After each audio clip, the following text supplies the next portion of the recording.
Your move, your move.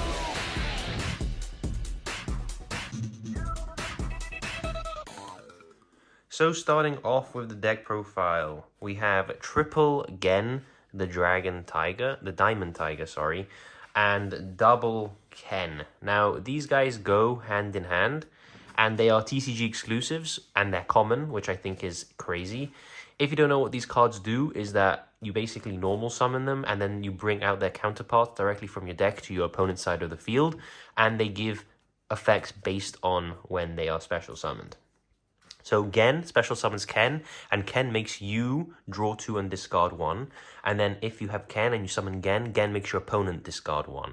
So Gen and Ken really help with this hand loop variation of the deck that I'm basically showing you guys. We're playing Purrely, but these cards enable Purrely hand loop. So yeah, they are essential. Why am I playing 3 Gen? Because giving your opponent Ken is normally a lot better, but I play 2 Ken because what you do is you normal Ken, give them Gen, and then if you mind control or you change of heart, you can take your Gen and give them Ken, so you need 2 Kens for that situation. For the Dark World package, which enables the hand loops, we have double Rainbow. I see a lot of people playing 3, which I think is fine. Like that could be correct as well. I play double Snow because at the end of the day, this is a Purrely deck and we do need consistent discards, and Snow not only gets you consistent discards because it can search itself, it can search the missing pieces of the hand loop as well.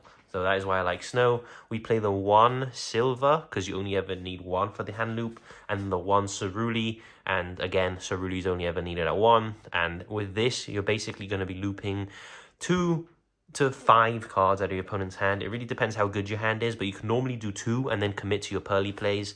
And the Purrelys are a deck that they make the unaffected Noir, so it's very difficult to out, and when your opponent has a lot of cards sniped out of their hands, it just makes it very difficult for them to win from that stage. So that is the theory behind this.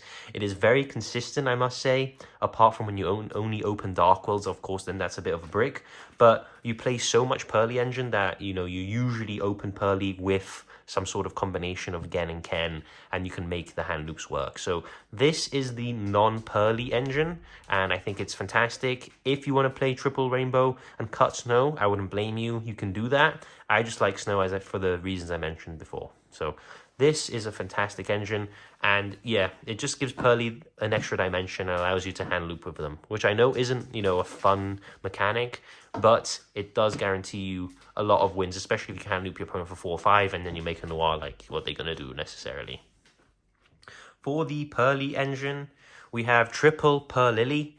Now, I play 3 Purrely. A lot of builds have cut Purrely down to 2. I think 3 is still fantastic because you're not always going to see your Gen or Ken, and this is an insane normal summon. Not only on normal does it grab you a non-quick play Purrely spell or trap, what's going to happen is it's going to also, on a second effect, be able to attach a Purrely quick play spell from the graveyard to itself and immediately XD summon. So, fantastic card. You can cut it to 2, you can try. I just think that 3 Purrely is fantastic. It also guarantees you to search a Purrely with my friend Purrely, so that is why I like playing 3. I only play 2 Purrely. Again, I think cut it 3 is excessive. If you're playing pure, 100% play 3. Since this isn't pure, since this is the hand loop version, we never want to be seeing this in our hand because our normal summons are taken up either by Purrely or our Gen and Ken. So Purrely is just straight summon from the deck, and it's going to be excavating. And also, just remember, this card isn't once per turn, neither its effects, so you can loop them, and it's a fantastic card. For our spells, this is very standard. We always play triple My Friend Purrely. This just grabs you more cards from the deck, and also it gives you insane recovery when they do out a Purrely Xyz monster. So just play it at 3 because you need it at 3 for consistency. Triple Purrely Pretty Memory. We play triple of all the quick plays apart from Delicious since it's at 1, but Pretty Memory is very good because when it's attached to AXEs, it gives them the ability to sort of snatch steal and take the card as material, which is fantastic. I remember it's once per copy as well, so in theory you could do it up to 3 times. We have triple Purrely Happy Memory. This card is very important when it comes to OTKs, and also it's very good at protecting your cards on the field from destruction. So for example, let's say you're going to normal summon a you're going to normal summon a Purrely, they're going to try blow it up, let's say with an Unchained card, you can chain Purrely Happy Memory to protect it. So really, really nice. Of course, it has the E-Telly effect as well, and it also gives the Xyz monster that it has this card as material, multiple attacks per battle phase. So that is really how you enable the OTK. We have Triple Sleepy Memory.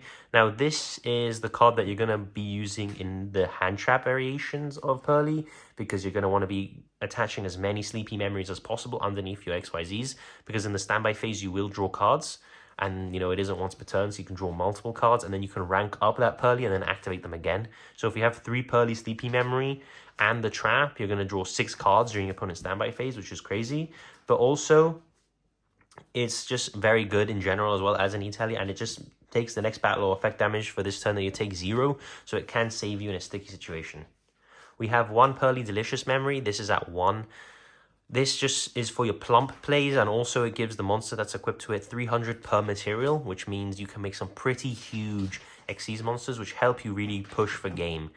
It's at 1. OCG have it at 3 and Sleepy at 1. I guess it doesn't really matter, to be honest, if this was at 1 or Sleepy. The cards, they're all just very good, to be honest. And they do provide Purrely with a lot of consistency since they're all E-Tellys. We have 1 Stray Purrely Street. In normal builds, you play 2 or 3 of this because you are afraid of the Imperm. Since Ken and Gen and the Dark Worlds give monsters to your opponent's side of the field, that switches off their Imperm. So with that logic, we don't need to be playing any more than 1 Stray Purrely Street. Do we just search it if we need it? And again, it provides extra materials in the end phases for your Xyzers, and also if they out it, it does provide you with some recovery. Of course, we have the 1 Purrely Yeep. I'm a big fan of this card. I would like to play more than 1. However, since this isn't a pure Purrely deck, I think 1 is, you know, the necessary amount. If I was playing pure Purrely, maybe I'd consider playing 2. I know OCG are a big fan of this card at 3, and I could see why, because it gives you amazing follow-up when you normal summon Purrely, but I think 1 is fine for this variation of the deck. And for the hand traps, we only play 3, and it's just triple Ash. This can be Nibiru, this can be Droll. I wouldn't criticize you for that. Those are fantastic cards. And if your locals is consisting of decks that lose to Nibiru and Droll, 100% play that over Ash. Just Ash is very generic, and it just hits a lot of branded, and it hits Labyrinth as well. And that's what is very prevalent at my locals. So that is why I play Ash. For the power spells, we play 2 Triple Tactics Thrust and 2 Triple Tactics Talent. Why are we playing these cards? Well, because when we give our opponents monsters and we're going to be activating the effects of the monsters we give them, that counts as them triggering the effects, meaning it turns on Talent and it turns on Thrust. Also, if they have a monster in their field, Thrust can immediately just grab us Talents. Talents helps us draw more cards if we need, or continue the hand loop. And usually we use Talents to get that 5th hand loop because we've cycled the Purrely and the Silver, and then we Talents to basically take the last card. So this build is inspired off many that I've seen on YouTube, and they usually play 3 and 3. I think 2 and 2 is fine because you don't want to be seeing multiple of these cards. Obviously, you don't want to be bricking on them, and I think consistency is sort of what you need to nail down with this deck, because going first, you're pretty much going to win the game if you get the hand loop, and going second, you are already playing a bunch of cards that are brilliant at going second, as I'll show you now the last 2 cards. So it's really just getting that consistency and finding the perfect mix of engine and non-engine. For the last 2, we have Change of Heart and the 1 Mind Control. This is again because we can take the monsters that we give our opponent and continue extending. We can take their Gens, we can take their Kens, and we can continue pushing. We can also just use this. These are amazing cards going second. They force negations, or you take their monsters and use it for link summons. So I think that these cards are just very good going first and second, which I wouldn't usually say, but because of the build we play, Change of Heart and Mind Control are good going first and second. Let's move on now to the extra deck. This extra deck is not finalized by any means. I do not have access to some expensive cards, which I will tell you what they are, and if you have them, fantastic, replace them immediately, but this is just what I'm working with, essentially. So we have 1 Appaloosa, Bow of the Goddess. This is your SP slot. SP slot is 1,000 times better than Appaloosa in this build. If you have SP, play it. I think that SP is really what makes this deck insane, and it just helps you out so many things. You can out the monsters that you give your opponent as well. Appaloosa is nice if you hand loop them and have a few negations, so even when they do draw a card for draw phase, it doesn't matter if it's a monster. But SP Knight, 100 times I'd recommend over Appaloosa. I just don't have the card. We have one Muttcracker from the Underworld. Shout out to Cassis who lent me his for the event. Go check out his channel. You are a... it's basically just a entire YouTube channel based around zombies, and my guy is an absolute madman with them. So please do check him out. I'll leave a link to his channel in the description. But he let me Muttcracker, and Muttcracker did come up because it's generic. It lets you discard cards. It can let you continue the hand loop. So that is why we play Muttcracker. We don't play any other fiends, so just make it basically when you're happy to stop summoning things because it locks you into fiends. We have the one IP Masquerena. You do play this. Obviously, IP into SP is crazy, but for now, we just make IP and then make Appaloosa, and it just protects it from card effects. As I said, Appaloosa isn't as good as SP. We have the one Akashic Magician, which I see a lot of people not play, and I just want to know why. This enables you to hand loop multiple times. I see the other builds don't play Akashic, and they just focus on hand looping for 2 or 3. This is what lets you hand loop for 4 or 5. Because you're going to be able to summon a Dark World monster to your opponent's field here, and a Dark World monster to your field here. You're going to summon a Akashic Magician in the extra monster zone. You're going to bounce both, and then the Purrely, by pitching for a Purrely spell, is going to trigger, and it's going to make you discard your silver, and you're going to hand loop for the final 4th and 5th card. So that is why I love Akashic Magician. I think it's mandatory. It's also really nice removal as well, because if your opponent doesn't respect the zones, you just make this, and you know they have to out it. We have the one Relinquished Anima. Again, we play this normally in Purrely anyway, but it's just good for getting back monsters that you give your opponent, and it's just good, again, going second if they don't respect the zones. For the Xyzes, I feel like this is pretty generic and solved. We have 2 Noir because you are playing a Purrely deck, so if they out the 1 Noir, having the 2nd Noir is incredibly important, because this is your win condition. Don't forget that if you don't open the hand loop, this is still your win condition, so it's very important that you sort of play 2 of this. We have 2 Purrely Happiness. I don't know if you can play 1 and get away with it. It does come up 2, to be honest with you. But if there is a sort of argument that if you want to play an extra non-engine, you can take out 1 Happiness. And you should be okay for most of your games. In the grindy games, you are going to feel the 2nd Happiness come up. We have the one Purrely Noir. This card's fantastic. It gives you access to the trap, which then gives you access to your big Noir. So just an amazing card, an amazing piece of support from Dune. I just really like this card. And you only need 1 because you only play the 1 trap. So that is why we have the 1 Noir. It's a compulsory evacuation device as well for 2 cards during your turn by discarding as well. So, but that, I believe that discard is cost. So yeah, it is. So it won't actually trigger your Dark Worlds, but it's handy to, you know, if you want to get them in the grave, you can. We have the one Purrely Beauty. Amazing card. Just negates your opponent's cards. It's just sort of the best one apart from Noir, because this is going to give you interruption during your opponent's turn. It is a quick effect, and it's just really nice. Also, you can change battle positions of your opponent's monsters, so if they do want to out it, activate a Purrely spell, chain this to equip, and change their battle position, and, you know, the 1/6 isn't really a problem because they'll be in defense. We have the one Purrely Plump. Obviously, Delicious is at 1, so we're never going to play more than 1 Plump. But Plump is very nice in making Noirs during your turn, because its effect allows you to target up to 2 spells and traps from either opponent, either graveyard, so it can come up in situations. For example, playing Sky Strikers, you can just take their engage.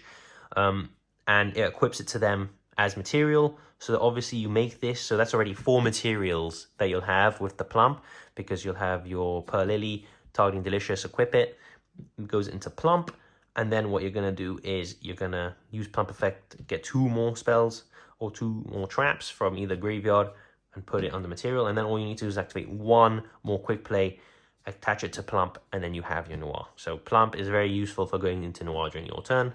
We also play, obviously, the Zeus package in 1 Zeus, 1 Downard, and 1 Slacker. And I just think that this package is fantastic because Slacker cannot be destroyed by battle ones, and if it's targeted, you can detach material and negate and destroy. So a lot of protection. Sometimes Zeus is enough. A Zeus with like 6 materials is enough to just carry you for the rest of the game. Would I play 2? No. Would I add the new Zeus, the Sky Crisis one? Yes. What would I cut? Potentially, as I said, an Purrely Happiness. Let's move on now to the side. Moving on to the side deck now, we have triple Droll and Lockbird. Now, the side deck, my theory behind it is we're going to have just a bunch of hand traps that we're going to put in, and we're going to take out the Dark Worlds going second, because obviously we're not going to be able to hand loop them going second. So what we're going to do is we're going to replace the hand loop with hand traps, and the hand traps are going to slow them down during their turn, and then we're going to establish the control board that Purrely do. And in order to do that, we need a bunch of hand traps. Droll and Lockbird, fantastic against Vanadium, fantastic against a lot of rogue decks like Drytron and things like that. Droll and Lockbird is one hell of a card. We have triple Effect Veiler. This can be Nibiru. I like the targeting negation if I'm siding something in. This is very good against Rescue Ace if you can hit their Turbulence. If you can hit other important cards, Effect Veiler is fantastic. You got to be careful with the Effect Veilers and make sure that they've used their emergency already, because if not, they're going to be able to just dodge them. So that is why Veiler is fantastic, but Nib is also very good. And triple Infinite Impermanence, I like siding this in because if I see this as my 6th card, it's all right, because I can immediately use it, unlike the other hand traps, because this is just going to trade 1-for-1 with a negate, and it's going to help me push and break their board with the Purrelys. So I really, really like Infinite Impermanence. For more techie cards, we have the one Mudora and the one Keldo. This is for the Tillman matchup. We're going to be siding these in. We're going to be discarding them to the graveyard with our Purrely spells, and then they're going to be sitting there, and then we're going to use them if we need to basically disrupt their fusion plays. So really like this. We have the one Herald of the Abyss. In the Purrely mirror match, we need this card because if not, our opponent is just going to sit behind a unaffected Noir going first, and there's not much we can do about it. So we need to basically have the one Herald of Abyss as a thrust target to be able to out said Noir. We have the one Harpy's Feather Duster. Again, against back row, we have an okay matchup because Happiness can return and the Purrely Noir can bounce as well. But having a thrust target for Feather Duster is never going to be a bad thing in the back row matchup. And for the final two side deck cards, we have one Eradicator Epidemic Virus, because we can summon our Rainbow, which has more than 2,500 and is a dark, and we can basically say no to our opponent's spells and traps.